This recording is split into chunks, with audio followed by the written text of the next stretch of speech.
I am so glad for the positive reception that the Shadow House has been receiving. You know, I really felt like this was going to fall right under the radar. But instead, a lot of people are talking about it. They're saying it's amazing, it's full of mystery, and they can't wait to see what happens next. So I am so happy for the author, so happy for the studio, just happy at all. It's been a while since we had a nice. I'm not saying it's the biggest thriller. It's more of a mystery slash thriller, where it's more of the mystery than it's thriller. But I'm still okay with that. I'll take what I can get. You know what I'm saying? Sometimes I don't need a lot of gore or blood to have a nice thriller. I just need that good mystery sometimes. That has me leaving me thinking to the very end. Or even after the end. Who knows? But anyways, we have a lot to discuss with Shadow House episode 2.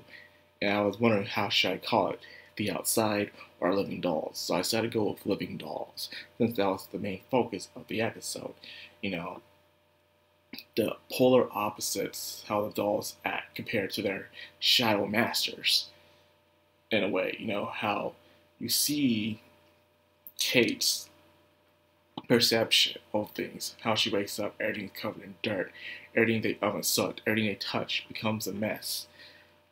It becomes messy, messy, messy, dirty, dirty, dirty. That's what she kept saying. She was in disgust. You even see the before the crack of dawn, where you see the entire atmosphere from the outside all smoggy and looks suffocating, like those days of the plague and stuff. It looks terrible, like a poverty area. Even the noble areas look like that back in the day, and some do now in some areas. But right when dawn rises, the sun rises, the curtains open up. You see Amelico's persona, as she is more of a bright, cheery, but yet naive person who shows the bright side of how things go. And she's doing her job, she's getting used to it, until she finds out she has to go outside the room. We don't know how much time has passed, but Emiko knows nothing more than the inside of that room. She's kind of like her own Rapunzel in a way, knowing nothing but that one room.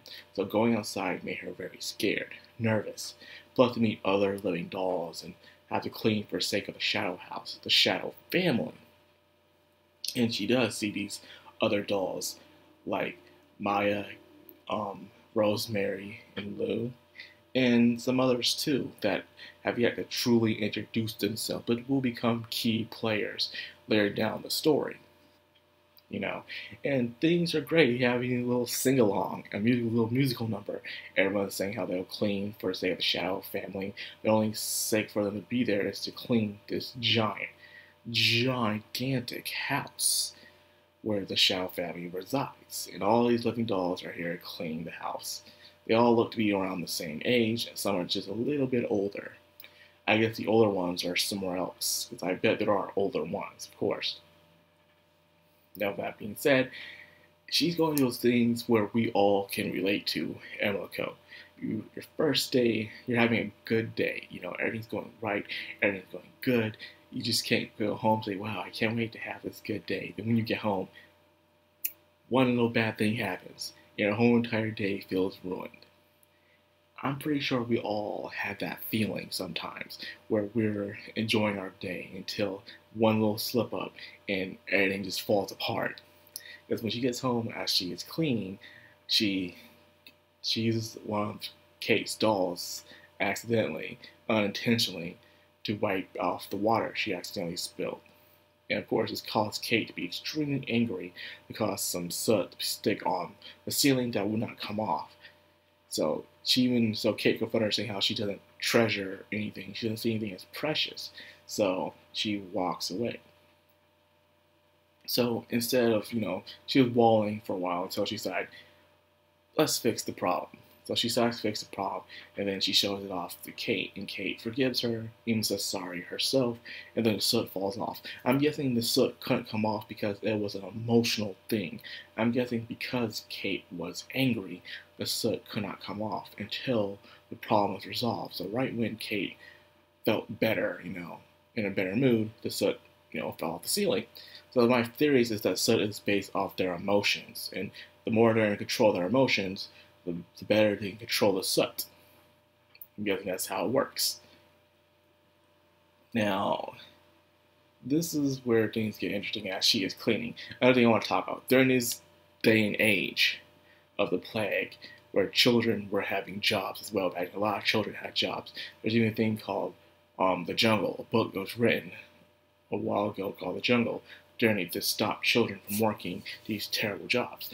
Jobs back then were very unsecure. Like, instead of having this nice secure thing that'll help you clean outside windows like we do now, back then they'll just have someone who is small enough to crawl out the window and start cleaning it.